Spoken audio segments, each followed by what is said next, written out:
नमस्कार दोस्तों, श्रीमद् भागवत गीता आज से लगभग 5000 वर्ष पहले महाभारत के युद्ध के मैदान में विचलित अवसाद और दुख से घिरे हुए और मोह से ग्रसित अर्जुन को भगवान श्री कृष्ण द्वारा दिए गए उपदेश है। असल में अर्जुन तो माध्यम है। मित्र, श्रीमद् भागवत गीता के उपदेश प्रत्येक मनुष्य के लिए ही तो है, क्योंकि हर व्यक्ति का जीवन एक युद्ध के समान ही होता है। भागवत गीता में प्राणी के सभी प्रकार के समस्याओं का समाधान है। दोस्तों, भागवत गीता पढ़कर के समझने से आपके सोचने, समझने और व्यक्ति वस्तु परिस्थितियों के प्रति आपके दृष्टिकोण में परिवर्तन आता है। आप अपने व्यर्थ के विचारों, चिंताओं और आशंकाओं को दूर कर पाते हैं। जब आप यह कर पाते हैं तो आप में उत्साह और उमंग का संचार होता है, जिससे सकारात्मकता बढ़ती है और आपका मनोबल बढ़ जाता है और आप अपना जीवन बेहतर ढंग से जी पाते हैं। अगर आप इन सभी लाभों को प्राप्त करना चाहते हैं तो कभी अधूरा ज्ञान ना लें, इसलिए इस वीडियो को अंत तक सुने। दोस्तों, हमारे मन में हमेशा यह सवाल उठता रहता है कि हमारे जीवन का उद्देश्य क्या है। तो आपको यह समझना चाहिए कि आपके दो सबसे महत्वपूर्ण दिन होते हैं। मित्र, पहला दिन है जिस दिन आपका जन्म हुआ है, और दूसरा दिन जब आपको यह समझ में आता है कि आपका जन्म किस कारण से हुआ है। वह दिन हमारे जीवन का सबसे बेहतरीन दिन बन जाता है। मित्र, समस्या का समाधान इस बात पर निर्भर करता है कि हमारा सलाहकार कौन है। यह बहुत महत्वपूर्ण है, क्योंकि दुर्योधन शकुनी से सलाह लेता था और अर्जुन श्री कृष्ण से। श्री कृष्ण कहते हैं, जिस समय कोई समस्या जन्म लेती है तो उसके साथ उसका समाधान भी जन्म लेता है। दोस्तों, हमारे जीवन में जब कोई विपत्ति आती है तो हम अपना पूरा ध्यान उसी समस्या की ओर लगा देते हैं, लेकिन जो हमारी जिंदगी में पहले से कुछ प्राप्त हुआ होता है, उस वक्त वो हमारे ध्यान से चला जाता है, वह नजर ही नहीं आता। आपने कभी ध्यान दिया है कि जो लोग आपको बहुत ज्यादा प्रेम करते हैं वो आपके ध्यान में नहीं आते, लेकिन यदि कोई आपको परेशान करता है, आपको दुख देता है, तो उसका ध्यान आपको हमेशा आता है। यदि 5 लोग आपके बारे में कुछ अच्छी बातें कहते हैं तो आप उसे बहुत जल्द भुला देते हैं, लेकिन यदि कोई दूसरा व्यक्ति जो आपको अपशब्द कहता हो, मित्र, यदि कोई आपको बुरा भला कहता हो तो आप उसे कभी भुला नहीं पाते। हमारी प्रकृति भी ऐसी ही है। दोस्तों, हमारे आसपास जो अच्छी चीजें हैं उसकी तरफ हमारा ध्यान जाता ही नहीं, और जो हमारे साथ बुरा होता है उसकी तरफ हमारा ध्यान विशेष रूप से जाता है। तो आपको यह कहानी अवश्य सुनना चाहिए, जो आपके हर बुरे वक्त में आपको बहुत काम आएंगे। एक राजा के पास एक बहुत बड़ा बगीचा था और इस पर अलग अलग तरह के फलों के पेड़ थे, और एक किसान उस बगीचे की देखभाल करता था और उस किसान के परिवार भी इसमें उसका सहयोग करते थे। प्रत्येक दिन वह किसान उस बगीचे से ताजे फल तोड़कर राजा को देने जाता था। दिन उसने देखा कि उसके बगीचे में अमरूद, नारियल, आम और कई फल पक चुके हैं और खाने योग्य भी हो गए हैं। तब किसान सोच में पड़ गया कि आखिर किस फल को राजा के पास लेकर जाऊं। उसने सोचा कि अंगूर तो काफी अच्छी तरह से पक चुके हैं, तो क्यों ना राजा के लिए अंगूर ही लेकर जाऊं। उसने एक टोकरी अंगूर से भर ली और राजा के महल की ओर चल पड़ा। उसे महल में जाने की अनुमति मिली। मित्र, वह महल के अंदर पहुंचा तो उसने देखा कि उस वक्त राजा बहुत चिंतित था और गुस्से में था।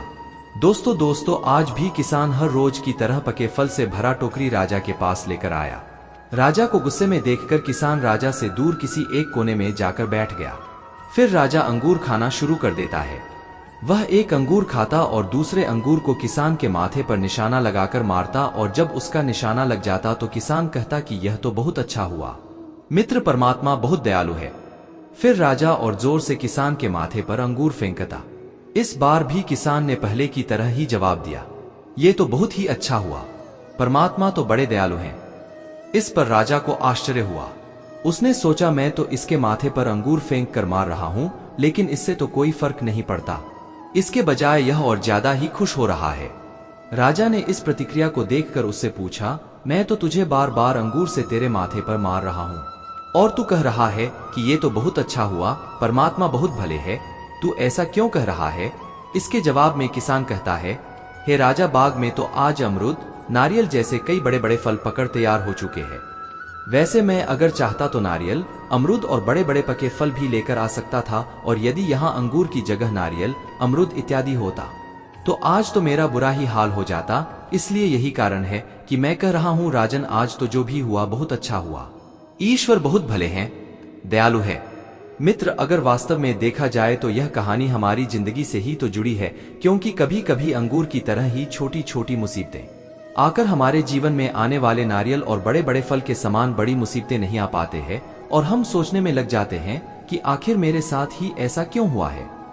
हम छोटी छोटी समस्या के पीछे अपना समय व्यर्थ ही सोचने में जाया कर देते हैं कि यह समस्या मेरे साथ ही क्यों होता है।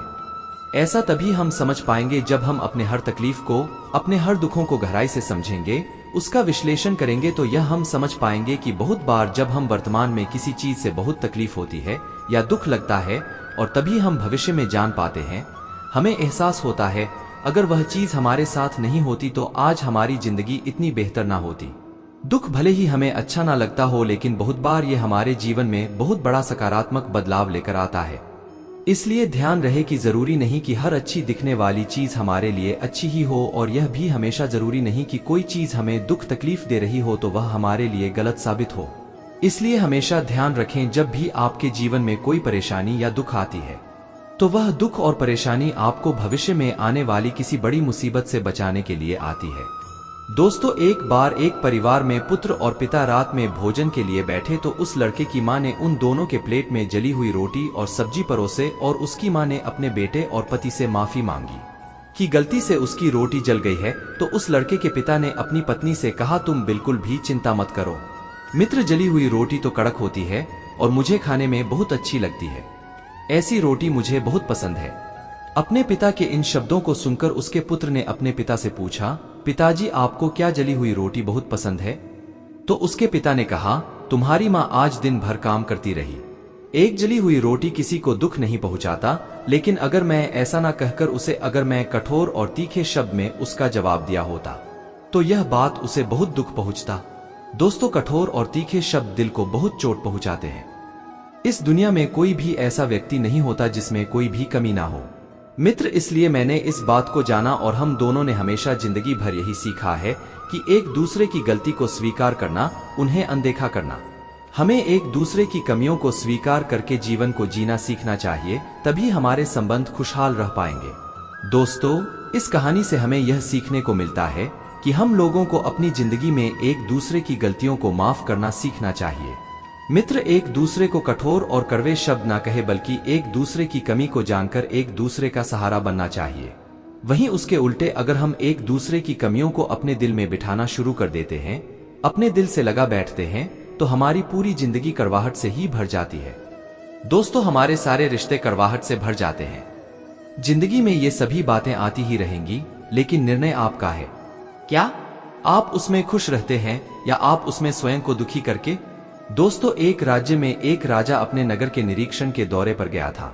दोस्तों, राजा को यह देखकर बहुत ही दुख हुआ। उसने इस बूढ़े व्यक्ति से पूछा कि आप तो इतनी तेज गर्मी में लकड़ी का गट्ठर बांधकर सर पर ले जा रहे हैं, आप पसीने से पूरे लथपथ हो चुके हैं, आप मेरे रथ पर आकर बैठ जाइए। मित्र, आपको जहां भी जाना होगा मैं आपको छोड़ दूंगा। उस गरीब बूढ़े व्यक्ति ने राजा से कहा, महाराज मैं तो बहुत छोटा व्यक्ति हूँ, आपके रथ पर कैसे बैठ सकता हूँ? तो राजा ने कहा, मैं कोई छोटा बड़ा व्यक्ति नहीं मानता, हमें तो एक दूसरे की मदद का भाव रखना चाहिए। दोस्तों, अगर हमारे पास कोई चीज बहुत ज्यादा है और किसी व्यक्ति के पास उस चीज की कमी है तो हमें उस चीज को अवश्य ही उसे देना चाहिए। और मैं भी एक मनुष्य हूँ और एक मनुष्य दूसरे मनुष्य के काम नहीं आएगा तो कौन आएगा? और ऐसा मनुष्य जो दूसरे मनुष्य के पीड़ा को नहीं समझ सकता वह मनुष्य नहीं हो सकता। मित्र, वह तो पशु के समान है।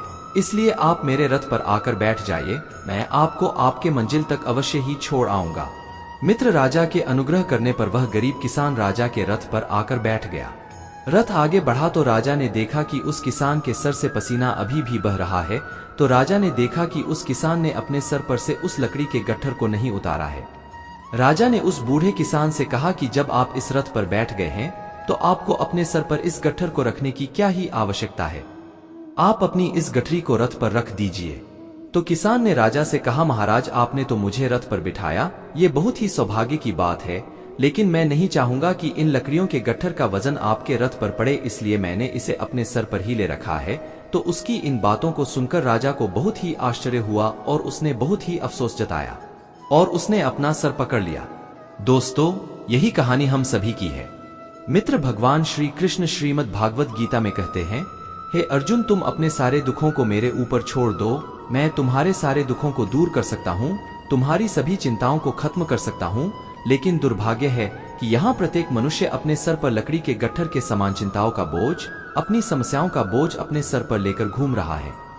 वैसे असल में तो वह कुछ नहीं कर सकता, वह मनुष्य अपना ही जोर चलाने में लगा रहता है।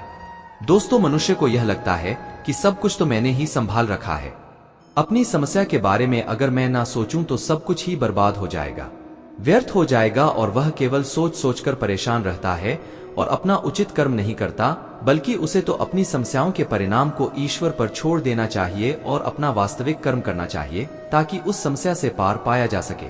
मित्रों, हमारी जिंदगी का सफर, चाहे वह आध्यात्मिक हो या हमारे परमात्मा की ओर हो, वह सफर हमारे मन मस्तिष्क के भीतर छुपा हुआ होता है। मित्र, एक बार एक मूर्तिकार से पूछा गया कि आप इतनी अच्छी मूर्ति कैसे बना लेते हैं? तो मूर्तिकार ने कहा, पत्थर के अंदर तो मूर्ति पहले से ही है, मैं तो बस उसमें जो अनावश्यक मात्रा में पत्थर का अंश है बस उसे निकालता हूं और फिर जाकर मूर्ति प्रकट होती जाती है। दोस्तों, हमारी जिंदगी का सफर भी उसी मूर्ति की तरह ही होता है, बस उसके ऊपर का जो हमारा मन का भ्रम होता है और अपने बारे में कि मैं यह नहीं कर सकता, मेरे अंदर इतनी क्षमता नहीं है, बस वह नकारात्मक इच्छाएं निकालता जाता है, तो हमारे जीवन की वास्तविकता हमें पता चलने लग जाती है और हमें सही मार्ग दिखने लग जाता है। एक पिता का एक बहुत ही गुस्सैल पुत्र था। मित्र, जब भी तुम्हें गुस्सा आए तो उस थैले में से एक कील निकाल कर अपने बगीचे में कहीं ठोक देना। एक दिन जब उसे बहुत ही गुस्सा आया तो उसने उस थैले से कील निकालकर बाड़े में दीवार पर ठोक दी। इस तरह से जब भी उसे कभी ज्यादा गुस्सा आता तो वह ऐसा ही करता। मित्र, धीरे धीरे उसे एहसास हुआ कि यह बाड़े में कील ठोकने में जो मैं समय व्यर्थ ही बर्बाद कर रहा हूँ, उससे तो कई गुना ज्यादा बेहतर है कि मैं अपने गुस्से पर काबू पा लूं। ऐसा करते करते उसके द्वारा बाड़े में कील ठोकने की गतिविधि कम होने लगी। फिर एक दिन ऐसा भी आया, उसमें बहुत ही गुस्सा आने के बावजूद भी उसने एक भी कील बाड़े में नहीं ठोकी और ये सारी बातें वह अपने पिता को बताया। पिता उसके जवाब में कहते हैं, जब भी इस तरह से अपने क्रोध पर नियंत्रण पा लेते हो और एक भी कील दीवार पर नहीं ठोकते हो तो बाड़े में जाकर किसी एक कील को उखाड़ लेना। पुत्र ने अपने पिता की बात मानी और वह ऐसा ही करता रहा। एक दिन ऐसा आया कि दीवार में एक भी कील नहीं बची, तो यह खुशी वह अपने पिता से जाहिर करता है, तो पिता उसे लेकर बाड़े में आ जाते हैं और जहां पर उसने कील ठोकी थी वहां उन्हें दिखाया। पिता ने अपने पुत्र को उन सारे छिद्रों को दिखाया जहां पर उसने कीलें ठोकी थी और फिर अपने पुत्र से पूछा, क्या तुम इन छिद्रों को वापस भर सकते हो? 605। पुत्र ने कहा, नहीं पिताजी, ये तो संभव ही नहीं है। पिताजी ने अपने पुत्र के कंधे पर हाथ रखते हुए कहा, अच्छा बेटा, यह बताओ कि इन सब चीजों से तुमने क्या सीखा? 619। इससे तुम्हें यह समझना चाहिए कि तुम्हारे द्वारा कहे गए कटु वचन दूसरे के दिल में इसी तरह छिद्र कर देते हैं जिसको भरना असंभव हो जाता है, जिसको तुम जीवन पर्यंत कभी भी नहीं भर सकते। मित्रों, इस कहानी से हमें यह शिक्षा मिलती है जो भागवत गीता में भी कहा गया है कि हमारे जीवन में जब भी कोई ऐसी हालत आ जाए, ऐसी कोई परिस्थिति आ जाए कि लोग आपसे कुछ ऐसा व्यवहार कर जाएं कि आपको बहुत दुख हो और आप गुस्से में दूसरे के दिल में अपने कठोर वचन से चोट पहुंचाते हैं, तो वास्तव में आप ऐसा करके अपने मन की भड़ास को निकाल तो लेते हैं, लेकिन ध्यान रहे कि सामने वाला आपके कहे गए उन शब्दों को कभी नहीं भूल सकते। मित्र, इसलिए आपके जीवन में जब भी कोई परेशानी या समस्या आए तो आप अपना हिम्मत न खोए और मन में क्रोध न लाए, लेकिन हाँ, उस समय आप अपनी समझदारी और अपने विवेक से अपने धैर्य को अपने साथ रखें और उचित निर्णय लें। एक शहर में एक बहुत बड़ा व्यापारी रहा करता था। उसकी जिंदगी धन, संपत्ति और हर तरह के वैभव से भरा हुआ था। अचानक किसी दिन उसके व्यापार में बहुत बड़ी मंदी आ गई और उसे बहुत बड़े नुकसान का सामना करना पड़ा। वह जो कुछ भी जिंदगी भर कमाया था उसे सब कुछ बेचना पड़ गया। उसने सोचा कि अब मेरी जिंदगी में तो कुछ भी नहीं बची है, ऐसी जिंदगी जीकर ही क्या फायदा, इससे बेहतर है कि मैं अपना जिंदगी ही त्याग दूं, स्वयं को ही खत्म कर दूं। ऐसा मन में विचार निरंतर उसके मन में आता रहा और एक दिन वह शहर के एक बड़े पहाड़ी की ओर चल पड़ा और पहाड़ पर चढ़कर नीचे खाई में कूदने का मन बना बैठा। उस पहाड़ पर एक संत बैठे हुए थे। उसने उस व्यापारी को देखा और उससे प्रश्न किया, आखिर तुम अपना जीवन क्यों त्यागना चाहते हो?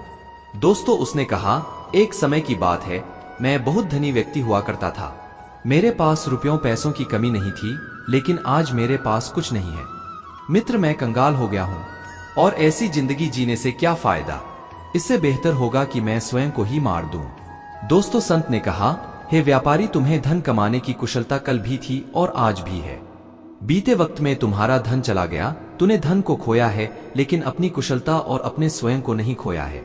दोस्तों, धन कमाने की कुशलता तुम्हारे अंदर कल भी था और आज भी है। समय एक जैसा कभी नहीं रहता। कल भले अच्छा था और आज बहुत मुश्किल हो चुका है, लेकिन खुद पर विश्वास रख। आज भले मुश्किल है, लेकिन कल अच्छा अवश्य ही आएगा। मित्र वक्त ही तो है, कल अवश्य ही बदल जाएगा।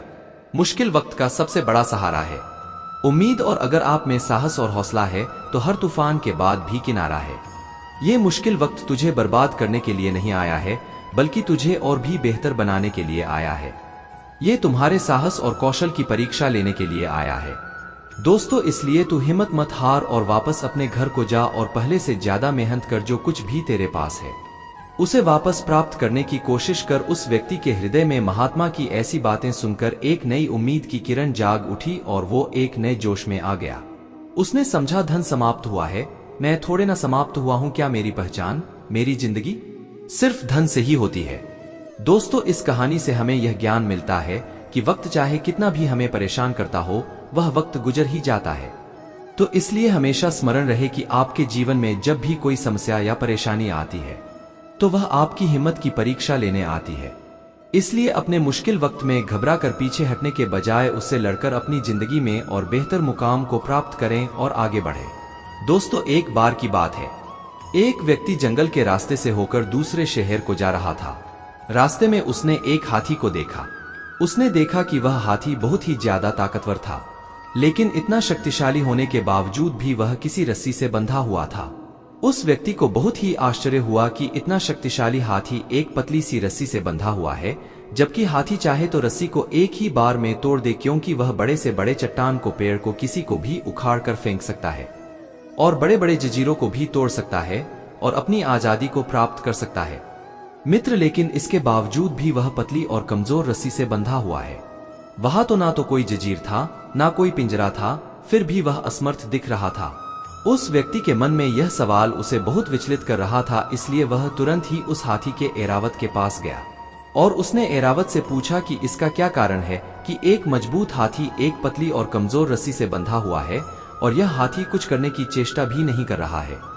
मित्र, तब एरावत ने कहा, जब यह हाथी बहुत छोटा था तो उस वक्त से ही इसे इसी पतली रस्सी से बांधा जाता था। उस समय यह बहुत छोटा था और ये रस्सी इसके सामने बहुत ज्यादा मजबूत थी और ये उस वक्त उस मोटी रस्सी को तोड़ भी नहीं सकता था।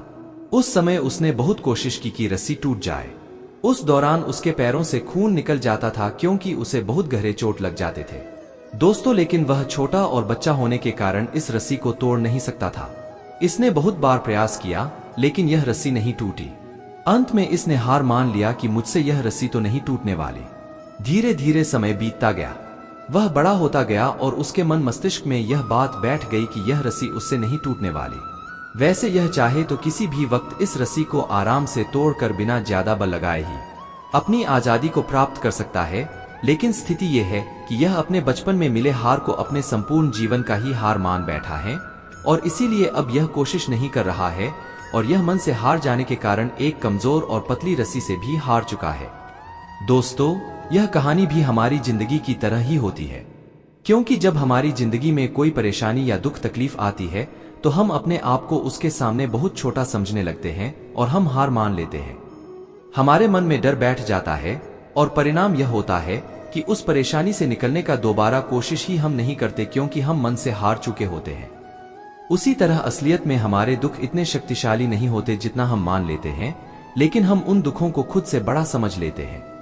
मित्र, उन समस्याओं को बहुत अहमियत देने लग जाते हैं और इसी कारण वह समस्या उल्टे खुद हम पर ही हावी हो जाती है और हमें वह बहुत विशाल लगने लग जाता है। दोस्तों, इसलिए जिंदगी में जब भी कोई दुख परेशानी आए तो उसके आगे घुटने हमें नहीं टेकना चाहिए, उसके आगे हमें हार नहीं मानना चाहिए, क्योंकि वह व्यक्ति जो मन से हार जाता है वह अपने दुखों से भी हार जाता है, जीवन से भी हार जाता है। इसलिए ईश्वर कहते हैं कि वह व्यक्ति जो अपने मन को नियंत्रित कर, मन को काबू कर अपने दुखों पर विजय प्राप्त कर लेता है, वह जिंदगी में जो चाहे पा सकता है। दोस्तों, किसी भी समस्या से भागना समाधान नहीं है, बल्कि समस्या को समझना और किसी निष्कर्ष पर पहुंचना ही समाधान है। आशु एक जीवन शैली का हिस्सा है, किंतु आगे आने वाली समस्या का समाधान नहीं। व्यक्ति को दुख होना उसके जीवन का हिस्सा है, किंतु जीवन भर पीड़ा को हृदय से लगाना आगे बढ़ने का समाधान नहीं है। मित्र, हर समस्या के 3 समाधान होते हैं: स्वीकार करो, बदल दो या फिर छोड़ दो।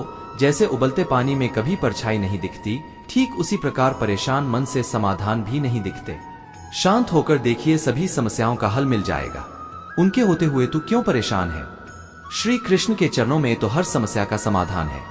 राधा राधा जपने से हो जाएगा तेरा उद्धार, क्योंकि यही वह नाम है जिससे कृष्ण को है प्यार। अगर बना सकते हो श्री कृष्ण को तो अपना बना लो, जीवन के सारे दुख दर्द दूर और सुख की अनुभूति होगी। दोस्तों, भगवान श्री कृष्ण कहते हैं, यदि मेरा भक्त मौन होकर सब कुछ सुन रहा है तो स्मरण रखिए, उसके मौन और विश्वास का उत्तर मैं स्वयं देता हूँ। मित्र माँ का हाथ और श्री कृष्ण का साथ है तो फिर दुख में भी सुख का एहसास है। मौन सबसे अच्छा उत्तर है किसी ऐसे व्यक्ति के लिए जो आपके शब्दों को महत्व ही नहीं देता। अपनी पीड़ा के लिए संसार को दोष मत दो, अपने मन को समझाओ। तुम्हारे मन का परिवर्तन ही तुम्हारे दुखों का अंत है। दृष्टि से अधिक आवश्यक प्रेम और आदर भरा दृष्टिकोण है, क्योंकि वही आपको प्रेम और सम्मान दिलाएगा। दोस्तों, राधा ने श्री कृष्ण से पूछा, प्यार का असली मतलब क्या होता है? दोस्तों, श्री कृष्ण ने हंसकर कहा, मतलब होता है वह प्यार ही कहा होता है। दोस्तों, ईश्वर पर भरोसा इतना रखो कि जब आप इच्छा से काम ना हो तो समझ लीजिए ये उनकी इच्छा है, और जब आपकी इच्छा से काम हो तो समझ लेना ये उनकी कृपा है। दोस्तों, कभी जीवन में हारा हुआ महसूस करो और कोई मार्ग ना दिखे तो भागवत गीता की शरण अवश्य लेना। मित्र, किसी को इतना भी दुख ना दें कि वह ईश्वर के सामने आपका नाम लेते हुए रोने लगे। यह कर्म चक्र है। यहाँ हर एक प्राणी को प्रत्येक क्षण अपना कर्म करना ही होता है, फिर चाहे वह कर्म कितना भी कठिन क्यों ना हो। जिन व्यक्तियों का हृदय पवित्र होता है वे धन्य है, क्योंकि उन्हें ईश्वर का ज्ञान दिया जाए। जिस प्रकार उगता हुआ सूर्य रात्रि के अंधकार का विनाश कर देता है, वैसे ही आत्मा का ज्ञान समस्त भ्रम को दूर कर देता है। ज्ञान योग उन लोगों के लिए है जो किसी भी वस्तु की कामना नहीं करते, क्योंकि उन्होंने यह जानते हुए समस्त कर्मों का त्याग कर दिया है कि प्रत्येक इच्छा अशुभ से परिपूर्ण होती है। मानव जन्म धन्य है। मित्र, स्वर्ग के निवासी भी इस जन्म की कामना करते हैं, क्योंकि मनुष्य के द्वारा ही वास्तविक ज्ञान और विशुद्ध प्रेम की प्राप्ति की जा सकती है। युद्ध हो या जीवन, सफलता केवल 3 शस्त्रों से प्राप्त होती है, धर्म, धैर्य और आपके भीतर का साहस। दोस्तों, जब जल गंदा हो तो उसे हिलाते नहीं बल्कि शांत छोड़ देते हैं, जिससे गंदगी अपने आप नीचे बैठ जाती है। मित्र, उसी प्रकार जीवन में परेशानी आने पर बेचैन होने के बजाय शांत होकर सोचे, हल अवश्य निकलेगा। समय और भाग्य दोनों ही परिवर्तनशील है, इन पर किसी को अहंकार नहीं करना चाहिए। संबंध उसी आत्मा से जोड़ता है जिसका हमसे पिछले जन्मों का कोई रिश्ता होता है। वैसे दुनिया के इस भीड़ में कौन किसको ही जानता है। क्रोधी व्यक्ति का ऐसा हुनर है जिसमें व्यक्ति फंसता भी खुद है, उलझता भी खुद है, पक्षताता भी खुद है और पिछड़ता भी खुद है। श्री कृष्ण कहते हैं, प्रेम में जरूरी नहीं कि उपहार कोई वस्तु हो, वह जितना अधिक मोह करेगा उतना ही अधिक कष्ट भी भोगेगा। दोस्तों, जो अपना ना हुआ उस पर कभी हक ना जताना और जो समझ ना सके उसे कभी दुख ना बताना। मनुष्य के जीवन के दुखों का मुख्य कारण उसके खुद की आशाएं और इच्छाएं होती हैं। मित्र, अपने वह हैं जो विपत्ति में काम आए। अपनों के साथ समय का पता नहीं चलता, अपनों का पता चल जाता है। जीवन मिलना भाग्य की बात है, मृत्यु होना समय की बात है, लेकिन मृत्यु के बाद भी लोगों के दिलों में जीवित रहना ये कर्मों की बात है। दोस्तों, श्री कृष्ण कहते हैं, हे अर्जुन, तू करता वही है जो तू चाहता है, होता वही है जो मैं चाहता हूँ, तू वही कर जो मैं चाहता हूँ, फिर होगा वही जो तू चाहता है। श्री कृष्ण कहते हैं, जब दिल में भक्ति हो और नियत में खोट ना हो तो मैं स्वयं तुम्हारे साथ रहूंगा। मित्र, जो आपके साथ दिल से बात करता हो उनको कभी दिमाग से जवाब मत देना। स्वतंत्रता का भाव सबको प्रिय होता है। अगर सच्चे प्रेम को पाना है तो उसे स्वतंत्र छोड़ देना चाहिए। जिस प्रेम के रिश्ते में स्वार्थ, अहंकार या मतलब होता है वो रिश्ता प्रेम का रिश्ता कभी नहीं कहला सकता, क्योंकि प्रेम का रिश्ता निस्वार्थ होता है। दोस्तों, अपने जीवन में कभी भी ना किसी को आनंद में वचन दो, ना क्रोध में उत्तर दो और ना ही दुख में कभी निर्णय लो। कोई आदमी चाहे लाख चीजें जान ले, चाहे वो पूरे जगत को जान ले, लेकिन अगर वह स्वयं को नहीं जानता तो वो अज्ञानी है। अपना काम बनाने के लिए लोग आपकी तारीफ करेंगे, आपसे रिश्ता बनाने की कोशिश करेंगे, लेकिन उनके व्यवहार को सच मानकर अगर आप फंस जाएंगे तो आगे चलकर आपको ही नुकसान होगा। अक्सर आपको चोट वही लोग पहुंचाते हैं मित्र जो आपके अपने होते हैं, जो आपके दिल के ज्यादा करीब होते हैं। दोस्तों, गीता का ये सबसे महत्वपूर्ण ज्ञान है, क्योंकि महाभारत की लड़ाई पर आए लोगों में नहीं थी, यह एक ही परिवार की लड़ाई थी। चाहे आप किसी की मदद करो या मत करो, लेकिन जानबूझकर कभी किसी का दिल नहीं दुखाना चाहिए, क्योंकि जब किसी का दिल आपकी वजह से दुखता है तो हमेशा याद रखना कि आपको भी वो दर्द एक दिन जरूर मिलेगा। कभी भी किसी भी चीज की अति नहीं करनी चाहिए, क्योंकि किसी भी चीज की अति आपको ही नुकसान पहुंचाएगी। दोस्तों, इसलिए जीवन को संतुलन के साथ जीना चाहिए। जो आपके साथ अधर्म करे, पाप करे, गलत करे, उसे सजा जरूर देना चाहिए। अगर आप उसे सहते हैं तो वो आपके साथ और गलत करता है और आप उसे भी बड़े पाप के भागीदार बन जाएंगे। इसलिए ज्ञानी व्यक्ति को चाहिए कि वो अपने साथ हो रहे गलत का विरोध करना सीखे। जीवन में कभी वो मत करो मित्र जो लोग करते हैं, हमेशा वही करो जो तुम्हारे लिए सही है। भगवान श्री कृष्ण कहते हैं, जो इंसान अपनी रक्षा खुद नहीं कर सकता या फिर अपनी रक्षा करने का प्रयास भी नहीं करता, ऐसे मनुष्यों की रक्षा भगवान भी नहीं करते। जो इंसान खुद के महत्व को नहीं जानता, वैसे इंसान को कोई भी महत्व नहीं देता है। बुरा इंसान कभी अपनी बुराई नहीं छोड़ता। आप चाहे उसके साथ कितना भी अच्छा चलो, वो आपको तकलीफ जरूर देगा। इसलिए जो जैसा है उसके साथ वैसा ही व्यवहार करना चाहिए। दोस्तों, जो इंसान समय की कदर नहीं करता, समय भी उस इंसान की कदर कभी नहीं करता है, और वैसा इंसान जीवन में कभी भी सुख, शांति और सफलता को प्राप्त नहीं कर पाता है। दोस्तों, संगति का मनुष्य के जीवन पर बहुत गहरा प्रभाव पड़ता है। अच्छा इंसान अगर बुरे लोगों के संगत में रहेगा तो वो भी एक दिन बुरा बन जाएगा। इसलिए हमेशा अच्छे लोगों के संगत में रहे। इस दुनिया में परमात्मा के सिवा किसी को अपना मत समझो। यहाँ कोई अपना नहीं है, क्योंकि जब दुनिया के सारे रास्ते बंद हो जाते हैं तो ईश्वर की तरफ जाने वाला रास्ता हमेशा खुला रहता है। इस दुनिया में हारे हुए इंसान की, तकलीफ में पड़े हुए इंसान की कोई मदद नहीं करता, और अगर कोई इंसान थोड़ा सा सफल हो जाए तो उससे कोई खुश नहीं होता। इसलिए अपना दुख किसी को बताओ मत और अपनी खुशी किसी के आगे जताओ मत, आओ मत। दोस्तों, मनुष्य का आहार हमेशा सात्विक और संतुलित होना चाहिए। जिस इंसान को ये समझ नहीं कि क्या खाना चाहिए, कितना खाना चाहिए, कहाँ खाना चाहिए और कैसे खाना चाहिए, वो परमात्मा को कभी नहीं पा सकता। जो मंदबुद्धि मनुष्य सिर्फ दिखावे के लिए कहता है कि उसने समस्त इंद्रियों को वश में कर लिया है, परंतु वह मन ही मन उन इंद्रियों के विषयों का चिंतन करता रहता है।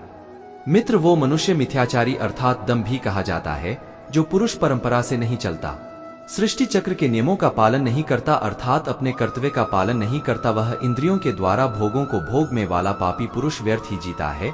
परंतु जो मनुष्य आत्मा में ही रमन करने वाला और आत्मा में ही तृप्त तथा आत्मा में ही संतुष्ट हो, उसके लिए कोई कर्तव्य नहीं है। आत्मा का मतलब यहाँ सबसे बड़ा सच है, और जो सत्य को समझता है, सत्य में ही खुश होकर सत्य में ही रहता है, उसके लिए कोई कर्तव्य नहीं है। लेकिन ऐसा कोई लाखों करोड़ों में एक होता है। मित्र, उस महापुरुष का इस विश्व में ना तो कर्म करने से कोई प्रयोजन रहता है और ना कर्मों के ना करने से ही कोई प्रयोजन रहता है, तथा संपूर्ण प्राणियों में भी इसका स्वार्थ से कोई संबंध नहीं रहता। कहने का सीधा मतलब है, जिसे परमात्मा मिल चुका है वह कोई और दूसरा कर्म क्यों करें। जो ज्ञानी है, जिन्हें ईश्वर की सच्चाई मालूम हो चुकी है, ये जिम्मेदारी बन चुकी है कि उनके काम करने के तरीके से कहीं किसी और के मन में काम करने के प्रति अश्रद्धा या अपमान न पैदा हो जाए। मित्र, इसलिए उन ज्ञानी जनों के लिए यह जरूरी है कि वह ऐसा उदाहरण सामने रखें जिससे हर कोई अपना कर्म, अपना कर्तव्य करने के लिए प्रेरित हो। तामसिक गुण वाले व्यक्ति आलस्य या नींद इसी प्रकार के कर्म करते हैं। दोस्तों, राज से गुण वाले बात बात पर शौर्य या बहादुरी दिखाने का काम करते हैं, लेकिन ज्ञानी मनुष्य जानते हैं उसके गुण ही उससे कर्म करवा रहे हैं, और जो ज्ञानी नहीं होते वो समझते हैं कि सब कुछ वही कर रहे हैं। उठाकर फेंक दो उन रिश्तों को गहरे समुद्र में जिनमें वक्त पड़ने पर स्वार्थ और मतलब की बदबू आती हो। दोस्तों, अगर सही मायने में आप अपना जीवन बदलना चाहते हो तो सबसे पहले आपको अपना मन बदलने के लिए तैयार रहना पड़ेगा, क्योंकि जैसा आपका मन रहेगा वैसे ही आपके विचार होंगे, और जैसे आपके विचार होंगे वैसे ही आपका जीवन होगा। मित्र, जो जा रहा है उसे जाने दो, वो आज रुक भी गया तो कल चला ही जाएगा। आप जितने सरल, सीधे और नरम दिल के रहोगे, उतना ही चतुर और बेईमान लोगों द्वारा खदेड़ दिए जाओगे। जिंदगी में सब कुछ दोबारा मिल सकता है, पर वक्त के साथ खोया हुआ रिश्ता और भरोसा दोबारा नहीं मिलता। दोस्तों, भरोसा उसी पर करना जो निभाने के लायक हो। कुछ पल का साथ तो अर्थी उठाने वाले भी दे देते हैं। सच्चे लोगों पर भी उतना विश्वास रखिए जितना दवाइयों पर रखते हैं। उन लोगों से तो दूरियां ही ठीक है जिन्होंने आपकी नजदीकियों की कभी कदर नहीं की। बड़ा वही होता है मित्र जो छोटों के दर्द को समझ सके। कौन क्या कर रहा है, कैसे कर रहा है, क्यों कर रहा है, इन सबसे आप जितना दूर रहेंगे उतना ही खुश रहेंगे। दोस्तों, हर रिश्ते की अलग अलग सीमाएं होती है, लेकिन बात जब आत्मसम्मान की हो तो वहां पर हर रिश्ता समाप्त कर देना ही उचित होता है। सुबह की नींद इंसान की इरादों को कमजोर बनाती है। दोस्तों, मंजिल को हासिल करने वाले लोग कभी देर तक नहीं सोते। मदद एक ऐसी घटना है, करो तो लोग भूल जाते हैं और ना करो तो लोग याद रखते हैं। इंसान दो लोगों से हमेशा हार जाता है, एक अपने परिवार से और दूसरा अपनी पसंद के इंसान से। मूर्ख इंसान अपना तो नुकसान करता ही है, लेकिन जो उसकी मदद करता है उसका भी नुकसान करता है। जीवन में इतने व्यस्त हो जाओ, दुख, नफरत, डर के लिए समय ही ना बचे। कोई भरोसा तोड़े तो उसका भी धन्यवाद करे। वो हमें सिखाते हैं कि भरोसा सोच समझकर करना चाहिए। जीवन में सुख शांति चाहते हैं तो अपनी समस्याओं और आलोचनाओं को खुद पर हावी ना होने दे। जन्म से मिले रिश्ते पाया और महात्मा के कहे बातों के अनुसार उसने बहुत मेहनत की और पहले से ज्यादा धनवान व्यक्ति बन गया। दोस्तों, इस कहानी से हमें यह ज्ञान मिलता है कि वक्त चाहे कितना भी हमें परेशान करता हो, वह वक्त गुजर ही जाता है।